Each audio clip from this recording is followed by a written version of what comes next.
Sí, en particular, si hay alguna opinión o algo que quieran que profundicemos más sobre la temática que analizamos. Hola, doctor. ¿Cómo está usted? José Luis Sí. García de Chile. No, yo creo que todavía no, porque esta primera parte es una mirada histórica, es una ubicación espacial de cómo se produjeron los eventos y cómo llegamos a lo actual. Es más bien un, un resumen de todo el proceso. O sea, en este momento todavía yo creo que tener una serie de consultas o cuestionamientos sobre el tema es como inicial. Tengo la Sí, sensación. sí, es válido, pero también pudiera haber algún aporte de alguno de ustedes con respecto a esa mirada histórica, sobre todo porque me parece, José, que es interesante hablar o mirar el tema que se relaciona específicamente con el reduccionismo mecanicista cartesiano, que yo pienso que ese fue el punto más crítico, ¿no es cierto? Porque cuando René Descartes en el siglo XVII crea el dualismo cartesiano y nos plantea pues esa mirada dicotómica de que el cuerpo iba por un lado, que la mente iba por el otro lado, que hizo, por ejemplo, que la medicina a partir de ese momento se olvidara, prácticamente se olvidara por completo de lo que era o la importancia que podía tener la mente y las emociones. De hecho, Descartes plantea en un momento determinado, dice, la mente para los curas y el cuerpo para los médicos.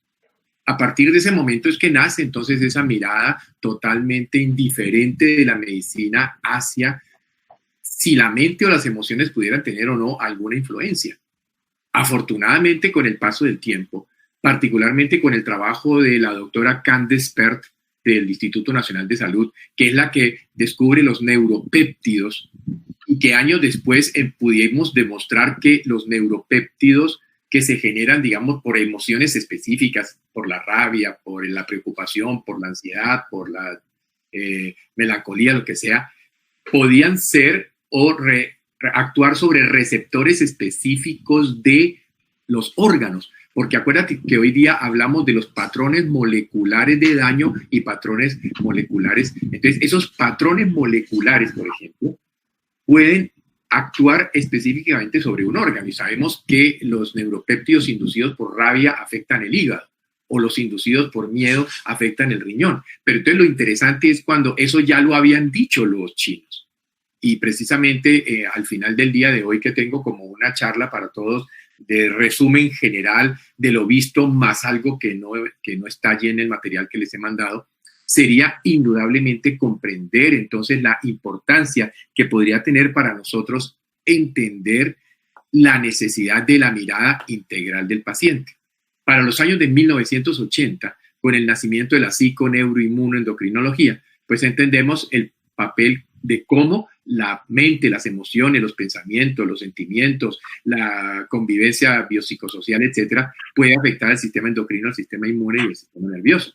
Y ya cuando veamos, que creo que es temática del siguiente módulo, todo el tema de la inflamación, entonces vamos a tener un concepto de inflamación neurogénica, pero sobre todo inflamación neurogénica desde el punto de la etiología psicogénica de la inflamación. Es decir, cómo si yo estoy ansioso, si yo estoy nervioso. Por ejemplo, en este momento, en el entorno social humano del miedo que tiene la gente, de la angustia, de la ansiedad que tiene la gente, eso está disparando el cortisol, está disparando la adrenalina, está disparando el sistema nervioso simpático. Por lo tanto, cualquier situación inflamatoria que alguien tuviese en este momento, simplemente por esa influencia de los aspectos biopsicosociales, pudiera estarse incrementando. Y que ese es el punto también de la charla que quiero darle sobre inflamación de bajo grado, porque claro, si yo, por factores de que además ahora que todo el mundo está medio encerrado y que es difícil salir a conseguir la comida, pues a lo mejor es más fácil comer de lata o comer de chuspa o comer de paquete o comer de cosas y no de golpe hacer una ensalada fresca porque hay dificultad para conseguir las verduras en algunas partes, por ejemplo. Entonces estamos con una alimentación proinflamatoria, un estado del entorno psicoemocional proinflamatorio, más las comorbilidades que cada persona pueda tener, bien sea cardiovasculares, endocrina, metabólica, lo que sea. Fíjate cómo el nivel de inflamación se está creciendo. Y ese nivel de inflamación progresiva es lo que está favoreciendo entonces que muy seguramente vamos a salir de esta pandemia, pero también vamos a encontrarnos una recrudecimiento, agravación o problemas con la gente que ya estaba enferma, que simplemente toda esta situación ha empeorado la situación sin que el virus esté, porque el virus puede estar allí, pero también el virus lo podemos tener en la mente. La gente que está paniqueada, por ejemplo, aquí en el edificio donde yo vivo hay una señora de edad y está pues totalmente paniqueada con el cuento del coronavirus. Tanto que la hija me llamó, ¿qué hago? Entonces, bueno, le mandé un neuroexamen, unas cositas para poder tratar de tenerla más tranquilita. Pero eso puede ser un factor importante de tener en cuenta la necesidad de la mirada total del paciente y no solamente quedarnos o en el examen de laboratorio o en la imageneología o en el examen clínico convencional biomecánico, sino orientarnos también a qué otros factores pueden estar influyendo sobre el enfermo. Sí, una de las preguntas que yo me hacía cuando conversaba usted ahora y pensando en las presentaciones es esta situación de diferencia, de demora, de tiempo entre el proceso de la estructuración de una forma de pensar como lo de la homotoxicología y de la epigenética que estamos hablando de 1950 y ya la aplicación directa, que hay un desfase muy grande.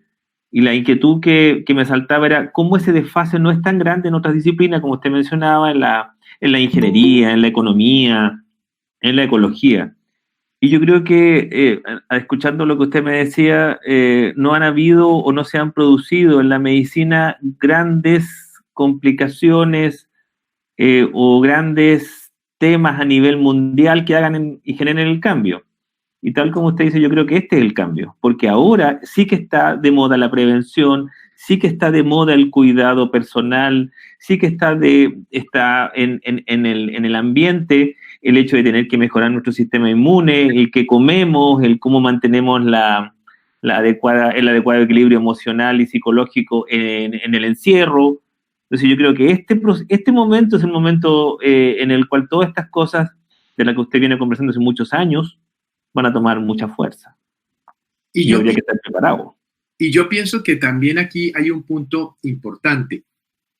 Cuando hablamos de los paradigmas, un paradigma que además cuando ya se ha cimentado, nadie ni siquiera pone en duda sus principios o sus bases, como por ejemplo el paradigma de la medicina convencional era casi un paradigma inamovible.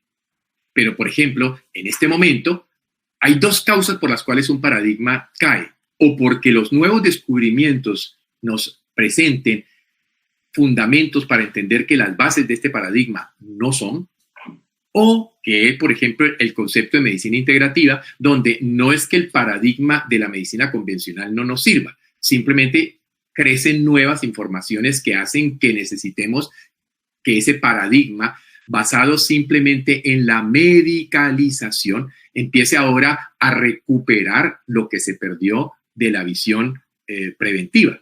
Porque fundamentalmente, como vimos históricamente, el informe Flexner de los norteamericanos pues fue lo que dio el gran cambio. Pero tristemente el informe Flexner estaba montado sobre el interés de la industria farmacéutica que con la Rockefeller y la Carney pues lo que trataron fue de crear una medicina que se basara en hacer diagnósticos de enfermedades para aplicar protocolos aceptados por la American Medical Association. Y fíjate que eso es una cosa tan irónica, que si vos, por ejemplo, tenés a un paciente, le aplicaste el protocolo, el paciente se muere, de malas el paciente. Pero si vos a ese paciente no le aplicás el protocolo o empezás a hacer otras acciones, etcétera, y el paciente se muere, puedes tener problemas legales. Entonces, ese es no solamente una cosa irónica, sino una cosa tremendamente molesta, porque el estar obligado a seguir protocolos fue como ponerle al caballo las cositas estas para que no mire para otro lado, y nos obligó, y eso fue una manipulación político-económica, nos obligó a los médicos a regirnos solo por aquellos protocolos que fueran aceptados por quien por quien fuera el que mandaba en ese determinado momento. Ahora, la situación cambió, porque la otra razón por la cual un paradigma puede entrar en crisis es cuando se genera algo tan crítico que demuestra que el paradigma de la medicalización se quedó corto, porque indudablemente no tuvimos en cuenta otros factores que son claves y que son fundamentales, y que empezamos a darnos cuenta de que a lo mejor esa tremenda mortalidad que está ocurriendo en este momento en el planeta, que ya es importante, porque ya tenemos 1 millón de contagiados y ya tenemos como 100,000 muertos, etcétera. Entonces, esa situación empezó a plantearse, bueno, ¿y qué pasó entonces con la medicina? Entonces dice, no, pues es que la medicina que tenemos es una medicina reactiva. Es una medicina que solamente empieza a funcionar cuando aparece un síntoma, cuando aparece un diagnóstico, cuando aparece una enfermedad, pero no está haciendo nada para mantener la salud. Pero claro, si tú piensas, allí viene el enfrentamiento de el paradigma de la medicalización frente al paradigma de la prevención. El paradigma de la prevención no interesa porque el paradigma de la prevención no genera economía. Y el problema grande podría ser que ahora, si se llegara a determinar rápidamente un manejo inmunológico a través de una vacuna, se podría bloquear completamente el conservar un paradigma más integral y más holístico de lo que está pasando, hasta que se genere otro nuevo problema. Claro, y esa es una apreciación valiosísima la que has dado, porque evidentemente allí nos damos cuenta de que en este momento siguen lineales, ahora la única solución y la locura es la vacuna. Ahora todos sabemos que esa vacuna en menos de 10 o 12 meses no la vamos a tener. Eso pero la industria apuesta a eso. La industria farmacéutica. El que llegue a sacar la vacuna con un cierto nivel de éxito, pues va a ser el gol. Porque entonces se van a llenar económicamente porque pues van a estar vendiendo miles de millones de vacunas, ¿no es cierto? Ahora, el otro punto es que este es nuestro momento porque mientras sale la vacuna, tenemos la posibilidad de crear la conciencia social. La gente solamente oye o escucha cuando puede estar ante una situación de peligro. Cuando vos ves amenazada tu vida, o cuando vos ves amenazada tu economía, o cuando vos ves amenazado tu filosofía o lo que sea, es cuando ¿qué hay que hacer? Entonces, este es un momento muy importante porque este es el momento para que nosotros salgamos a ocupar ese puesto que nos ha faltado los médicos por tantos años, que es el puesto del médico que educa. No solamente el médico que formula un medicamento, sino el médico que se sienta en la consulta a hablarle al paciente de cómo vivir para no enfermar, que es la premisa hipocrática. Entonces, este es el momento para hacerlo. Y como describía muy bien históricamente, yo estaba tratando de cruzar las fechas de todos los hitos históricos con fechas importantes. 1920 y tanto, después, no sé si 1926, 28 después de la Primera Guerra, 1950 después de la Segunda. Habría que ver hacia atrás todos los hechos que estuvieron marcados por grandes cambios mundiales que obligaran a un cambio de paradigma. Entonces, ese es el cruce también que hago de la información que usted nos está entregando, de tratar de analizar desde qué punto de vista el paralelo histórico del mundo coincide con estos grandes cambios, grandes descubrimientos y grandes variantes desde la medicina, desde la mirada de la medicina, porque tiene que haber ahí una correlación histórica mundial con los cambios históricos en la medicina y la forma de llevar la medicina, cruzándola hasta antes de Cristo. Y eso indudablemente ha sido así, sobre todo porque son las grandes crisis las que han logrado que la gente reaccione frente a los grupos de poder. Porque cuando tú, por ejemplo, sabes, y eso es una cosa que está perfectamente hablada, de que los mismos dueños de las farmacéuticas son los dueños de la comida chatarra, que es una de las grandes ironías, ¿no es cierto? Que las mismas, la Big Pharma y el Big Food y toda esa cosa, son los mismos accionistas. Pero en este momento, la gente es la que se va a empezar a cuestionar, ¿esa es la comida que yo necesito comer? ¿Esa es la medicina que yo necesito seguir? Porque ahora que estamos hablando de la medicina de prevención, ahora que ya en los Estados Unidos en los últimos 5 años salieron por primera vez las especialidades en lifestyle medicine. Y ya vos te puedes ir a los Estados Unidos, haces 3 años de residencia en medicina de estilo de vida. Y lo curioso entonces es que no sos un médico que sale para formular medicamentos, sos un médico que sale para formular estilo de vida. Sos un médico que va a estar fundamentalmente orientado es a hacer como un checkbox. Bueno, usted cómo vive, usted qué come, usted qué hace, usted y entonces uno le va haciendo como unos listados que además ya están desarrollados esos listados, donde entonces uno puede obtener puntajes a partir de esos listados que te pueden decir, este paciente está en mejor o está en menor, está en tranquilo o está en riesgo, y que de acuerdo a eso entonces uno ya se sienta a decirle al paciente, vea, usted no puede pretender estar sano si sigue comiendo así. Usted no puede pretender estar sano si es absolutamente sedentario, porque ya la misma Organización Mundial de la Salud tiene claramente identificada 38 patologías que están directamente influidas por el sedentarismo. Y cuando veamos esta tarde, al final del día, esta cuestión de la medicina en redes, cómo evidentemente el no hacer ejercicio influye sobre la red mitocondrial, sobre la red inflamatoria, sobre la red endocrina, sobre un montón de redes. Entonces es cuando empezamos a hacerle entender que la medicina lineal que nos ha regido prácticamente por más de 100 años, pues es una medicina que puede seguir teniendo valor, y lo veremos mañana, puede seguir teniendo valor en lo que es la medicina de urgencias, pero no en el enfermo crónico. Allí es el punto importante de entrar a mirar. El enfermo de urgencias necesita el medicamento inmediato alopático que le solucione el problema, porque si no se nos muere. Es decir, si llega el paciente con el club laríngeo, tú no te vas a poner a dar otra cosa distinta que un esteroide de rápida acción. Pero si entra doña María González con la 54ª vez que le da una infección urinaria por Escherichia coli, que ya además es una Escherichia coli totalmente resistente, entonces vos tenés que empezar a pensar, ¿será que el colon, que el estreñimiento, que la dieta, que otros factores son los que tengo que atender y no pensar en la Escherichia coli? Que mira que ya los mismos urólogos a veces en ese tipo de pacientes ya no les mandan tratamiento. Mientras no estén sintomáticos, no les mandan tratamiento. Entonces es bien interesante entender, porque allí se va viendo esta unión en lo que hoy día es medicina integrativa. Porque no es que entonces el paciente llega con el antihipertensivo y vos le vas a quitar el antihipertensivo. No, eso no lo vas a hacer nunca. Pero a ese paciente vos le empezás a hacer toda la mirada de estilo de vida para hacer cambios. Porque lo típico que podemos ver es que el paciente empieza con una hidroclorotiazida, pero 10 o 15 años después está con 2 o 3 medicamentos antihipertensivos y 4 décadas después, al final se termina muriendo de los efectos secundarios de la hipertensión, aunque la haya tenido medicalizada por 20 o 30 años, ¿no es cierto?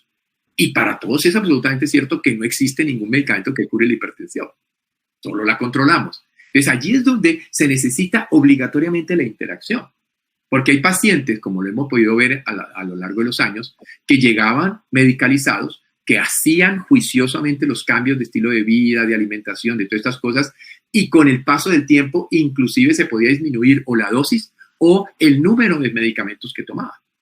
Y a veces te encuentras con el paciente que llegó con esteroides, que no logras quitarle los esteroides, pero sí le puedes disminuir más del 50 o 60% de la dosis de esteroides. Con lo cual... Una dosis menos dañina. Exacto. Obviamente. Estás logrando menos daño.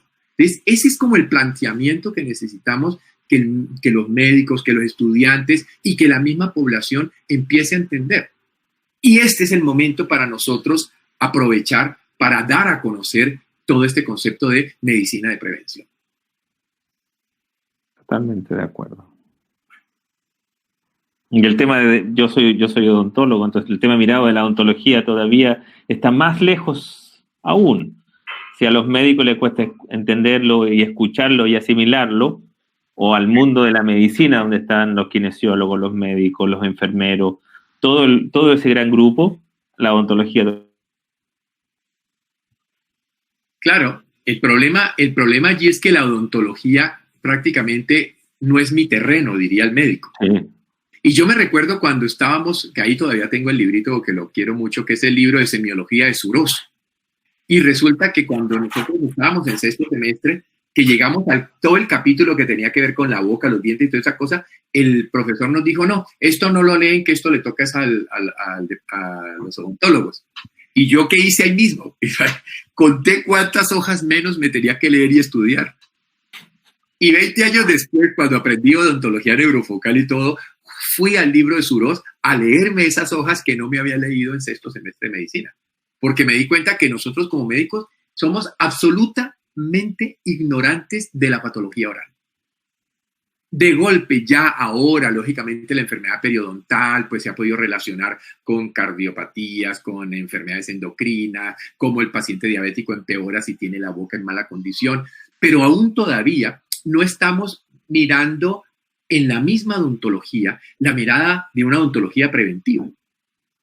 Básicamente es una odontología reparadora, es una odontología que al final termina en los implantes y en crearte como un Terminator, ¿no es cierto? Crearte un mundo de implantes y de cosas para hacerte una mordida eficaz y una sonrisa bonita, pero sin valorar, por ejemplo, todo el trabajo que puede ocurrir ahora. Nosotros el año pasado conseguimos un equipo bien interesante, el equipo se llama Dental Catch. El Dental Catch es un equipo que te permite uno va midiendo a nivel del ápice, va midiendo los potenciales eléctricos. Y tú te puedes dar cuenta entonces de qué odontones están marcando inflamación crónica o inflamación silenciosa. Y es tremendamente interesante porque nosotros le hacemos el Dental Catch a los pacientes, que puedes conectarte con José Fernando, nuestro odontólogo, para que te cuente un poco más de esto. Y ya estaba metido en la página suya ya. ¿Él? Ya estaba metido en la página suya, trabajo harto con Paulina de cerca, Paulina Cabrera. Claro, entonces cuando vos mirás, te das cuenta de cómo odontones que tienen relación específica con ciertos órganos o con ciertos sistemas coinciden de manera sorprendente con lo que el paciente tiene. Y que por tanto, como digo yo, todo médico tiene que tener de la mano al odontólogo. Y al mismo tiempo, si tuviéramos odontólogos con mirada holística, entonces cuando vos ves una reincidencia de una patología, por ejemplo, en un canino, pues en vez de estar cambiando o rehaciendo y no sé qué, empieza a averiguar qué pasa con el hígado de ese paciente. Que ese es un punto importante, porque si vos como odontólogo haces un procedimiento y el procedimiento 4, 5, 6 meses después se daña, sin que tenga realmente una explicación de la mecánica de tu trabajo como odontólogo, pues entonces el problema es del terreno. El problema es de que estás colocando algo en un odontón que está siendo interferido por un órgano o por una disfunción a distancia que influye sobre ese odontón. Eso es una mirada integrativa, porque entonces es una mirada integrativa desde el médico, que cuando encuentra una patología crónica va y mira que en la boca no haya el problema, o del odontólogo que cuando mira la reincidencia de un problema en boca va y mira que no haya un disparador en el cuerpo del paciente. Entonces, de esa manera podemos realmente tener una medicina mucho más correcta. Y por eso es que esta historia que usted ha descrito es interesante desde el punto de vista que ni la medicina ni la odontología la ha mirado, y ni la odontología mira a la medicina, ni la medicina mira a la odontología, ni la medicina a veces mira el cuerpo a través de la fisioterapia o de la actividad física, y así cada área trabaja en forma independiente. Claro, que ese precisamente fue el resultado de la mirada reduccionista, que la mirada reduccionista nos creó, por ejemplo, ayer que hablaba con una paciente que estaba haciendo una consulta online, entonces ella tenía una cantidad de situaciones, digamos, de naturaleza emocional, y estaba pues con depresión y estaba tomando pues inhibidores de la recaptación de serotonina desde hacía muchísimo tiempo, desde hacía muchísimo rato, etcétera. ¿Y qué pasó? Que cuando yo empiezo a hacer la historia de la señora, me encuentro un intestino catastrófico. Una paciente muy seguramente con un síndrome de permeabilidad intestinal anormal, una paciente que se alimentaba terrible, con problemas digestivos evidentes, o estreñimiento o diarreas por rebose, etc. Y entonces yo le hacía ver que, ojo, que el gran porcentaje de la serotonina la produce el enterocito. Entonces yo le decía, ¿cuándo vamos a tener psiquiatras pensando en intestino? Psiquiatras pensando en alimentación. Entonces yo le decía, mira, allí simplemente tú estás para el resto de la vida amarrada a tener que tomarte un medicamento para inhibir la recaptación de la serotonina. Y de esa manera, entonces, tratar de más o menos, porque ella me decía, doctor, pero es que yo llevo muchísimos años y cada que dejo de tomar este medicamento, a los 4, 5, 6 meses vuelvo y caigo en depresión. Entonces yo le decía, claro, porque es que el psiquiatra que te atiende solo está tratando la depresión. Para él tú eres una depresión andando, pero él no está mirando qué factores de tu organismo, de tu estilo de vida, de lo que sea, pueden estar favoreciendo la depresión. Entonces, cuando yo al final le muestro a ella, mira tu alimentación catastrófica, mira que incluso tenés exámenes que nos muestran que tu gamma GT está ligeramente elevada, o sea que tu hígado está sobrecargado, pero lógico, ¿cómo no va a estar el hígado sobrecargado si tenés un intestino enfermo? Entonces, un intestino enfermo sobrecarga el hígado. Tu intestino no está produciendo suficiente serotonina. Entonces, hasta que yo no solucione tu problema intestinal, pues vos tienes que tomarte la pastilla para la depresión. Entonces ella se sorprendía. Y entonces me decía, pero ¿y por qué los doctores no saben eso? Y le digo, no es que no sepan eso.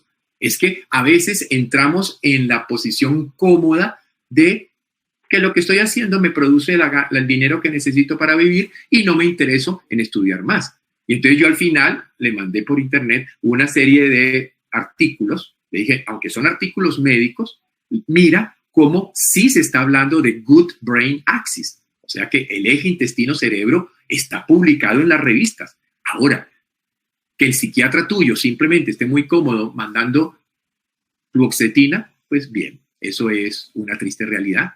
Entonces necesitamos psiquiatras pensando en intestino y en dieta. Si tenemos la mirada integral. Falta todavía, falta. Sí, todavía. Sobre todo porque es que hay todavía el poder de la farmaindustria. Hay todavía el poder de mantener al paciente crónico. Es que el paciente crónico es el que produce el negocio de la medicina.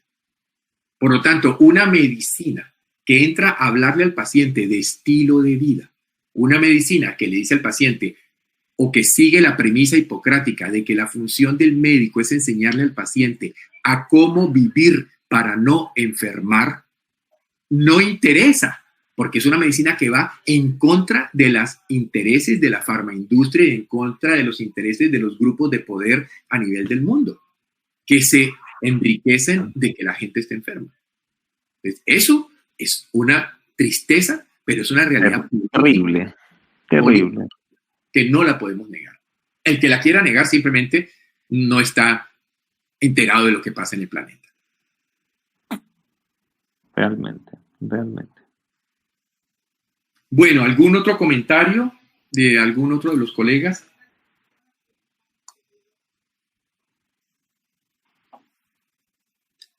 Rosita.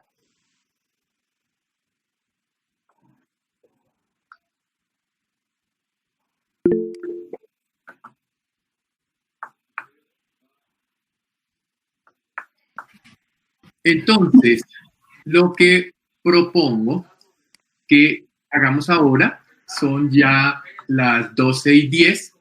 Vamos a cada uno a almorzar, a lo que sea. Y entonces arrancamos en la tarde, por favor, revisar los temas de la medicina integrativa, visión terapéutica, la medicina integrativa y la medicina de sistemas y verse la película de Lee Hood, para que de esa manera entonces más o menos hacia las 4 de la tarde nos volvemos a comentar y nos conectamos nuevamente y a las 4 de la tarde entonces voy a darles a ustedes una charla que he llamado 5 elementos redes biológicas y bioregulación para cerrar todo esto y sobre todo mostrar y aprender que los chinos nos dieron la clave, que hoy día la medicina en redes apenas tiene 10 años de haberse comprendido, pero la ley de los 5 elementos de los chinos tiene miles de años de antigüedad, y que la primera mirada en redes de que el intestino afecta al hígado, de que el hígado afecta al páncreas, de que el páncreas daña al riñón, de que el riñón afecta al corazón y que el corazón afecta al intestino, es decir, todas esas interacciones venían de la medicina tradicional china. Y lo que vamos a ver entonces en la charla que les doy por la tarde es cómo, si buscamos la medicina basada en la evidencia y conocemos la teoría de los chinos, vamos a ver cómo la evidencia médica actual corrobora que los chinos tenían la razón. Y esa es precisamente la charla que les quiero mostrar. Entonces, por un lado, entender la relación que hay entre órganos y sistemas que nos obligan necesariamente a tener un pensamiento holístico. Nos obliga necesariamente a entender y a comprender que si yo no miro al paciente integralmente, si no voy viendo lo que se llama la cadena patofisiológica de causalidad, es decir, tenés un síntoma ahora, pero ese síntoma ahora yo tengo que coger la cadena e irme moviendo en los eslabones de la cadena hasta llegar al principio. ¿Qué fue lo que pasó en la vida de esta persona? ¿Hace cuánto? ¿Qué ocurrió? Bien sea en su estilo de vida, en lo que ustedes quieran, que llevó a un proceso que en cadena lo tiene ahora en una patología crónica que simplemente está siendo controlada farmacológicamente, pero no estamos llegando a crear el terreno de resolución. Por eso en el día de mañana que vamos a hablar sobre todo de lo que se llama el microambiente celular, el sistema básico de Pischinger, que vamos a ver entonces cómo todo este concepto de la homotoxicología de Rekebeck, la epigenética de Conrad Baddington y luego finalmente todo el concepto del exposoma, pues son cosas fundamentales y que ahora cuando hacemos la historia clínica del paciente, lo que nos interesa realmente es mirar todos esos aspectos de la epigenética, de la homotoxicología, del exposoma, que nos permiten saber dónde hay que entrar a actuar, dónde es que tengo yo que hacer las correcciones. Porque si no corrijo esas cosas, simplemente el paciente tiene que seguir tomándose los medicamentos alopáticos. Entonces, allí viene el punto interesante de la medicina integrativa. Para poder evitar, controlar, disminuir los medicamentos alopáticos convencionales, necesito hacer todo un trabajo desde la medicina integrativa que permitan corregir todas aquellas situaciones que consciente o inconscientemente el paciente tiene. Y cuando hoy día, como verán cuando vean la película de Lee Hood, que nos habla de la medicina P4, yo puedo a través de polimorfismos genéticos y a través del análisis de la genómica darme cuenta de que tú tienes una predisposición a X, Y o Z o W patología. Entonces automáticamente yo digo, ok, entonces tienes predisposición a esto, ¿cómo es tu exposoma positivo o negativo? Porque si tienes un exposoma negativo, vas a terminar expresando esos genes y desarrollando esa enfermedad. Si yo cambio este exposoma negativo y lo convierto en un exposoma positivo, voy a impedir la expresión de los genes. Recuérdense algo que es determinante en la genética. Los genes por sí solos no son autoexpresables. O sea, un gen no puede amanecer hoy con ganas de expresarse. Él necesita una acción epigenética que lo activa y lo expresa. Es como un on y off de la luz. El gen está apagado, para que se prenda, tiene que haber algo que lo prende. El gen solito no se va a prender. Por lo tanto, aunque tú tengas la herencia diabética, la herencia de psoriasis, la herencia de esclerosis múltiple, la herencia de la patología que sea, aunque en tu genoma, en tu genética esté esa predisposición, es la epigenética la que dispara y hace que esa expresión se dé. Así que vamos entonces a revisar los temas ahora en la tarde y a las 4 empezamos toda esta ya mirada global de lo que hemos visto hoy desde el punto de vista de los 5 elementos de los chinos, pero basados en las evidencias de la medicina convencional, que nos permite entonces mostrar cómo New England Journal of Medicine nos dice que el trasplante del páncreas puede revertir los daños de un riñón en un paciente diabético. Por lo tanto, me demuestra que exactamente la tierra absorbe al agua en el concepto de los chinos. Entonces vamos a revisar este tema que es tan precioso, que es absolutamente fundamental que todo médico que quiere hacer medicina integrativa lo tenga claro. Así nunca pongan una aguja de acupuntura, los 5 movimientos o 5 elementos los tienen que tener perfectamente claros, porque es la base para entender la cadena patofisiológica que ha llevado al paciente ahora a estar crónica. Y que si somos capaces de revertir, y si el paciente hace su 4ª P, que es la participativa, es decir, que el paciente haga las cosas que yo le digo, cambie la dieta como yo se la digo, modifique su sistema de vida como lo tiene que modificar, es posible entonces que la enfermedad revierta, porque la evidencia que vamos a mirar esta tarde así nos lo demuestra. Entonces vamos ahora a almorzar. Estudian, por favor, después de almuerzo hasta las 4 de la tarde el material de todo este primer módulo y hago allí la charla y luego hacemos un cierre del día para que quede todo claro.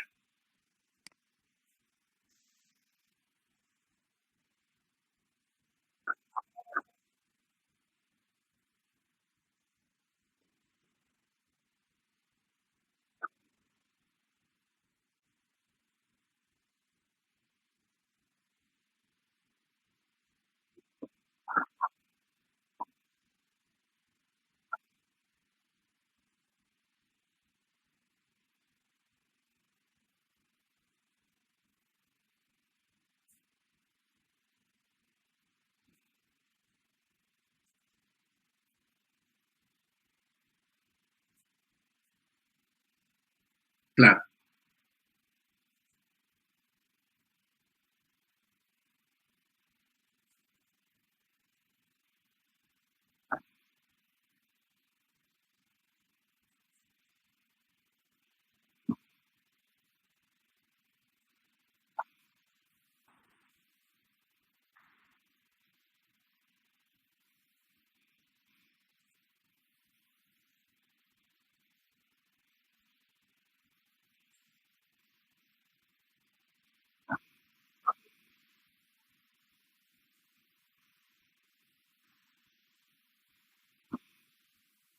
Y ese punto, Rosita, es fundamental porque fíjate cómo este es el gran momento para hablarle a la gente de dieta antiinflamatoria.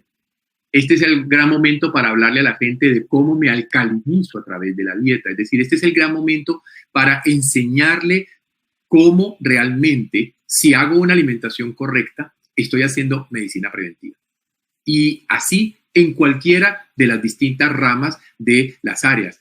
Por ejemplo, los fisioterapeutas o los biomecánicos van a entender aquí la importancia, por ejemplo, que sería o que implicaría el hacer ejercicio, el hacer los estiramientos, el fortalecer la masa muscular, que a medida que envejecemos la perdemos. Porque si vemos la medicina puramente reactiva, nos haríamos la gran pregunta, la gran interrogación. ¿Cómo es que esta gente que se está muriendo de a miles, porque miren cómo ayer en España se murieron 900 y pico de personas? Pucha, 900 personas muertas en un día es una cifra demasiado grande.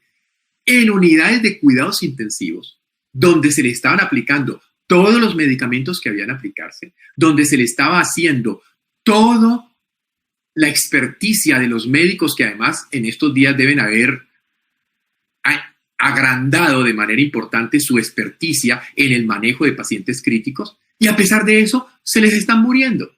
Entonces, ¿alguien ha hablado de terreno?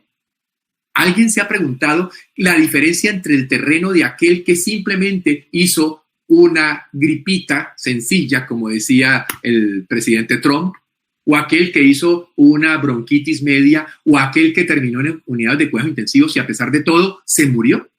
¿Alguien está pensando en el terreno?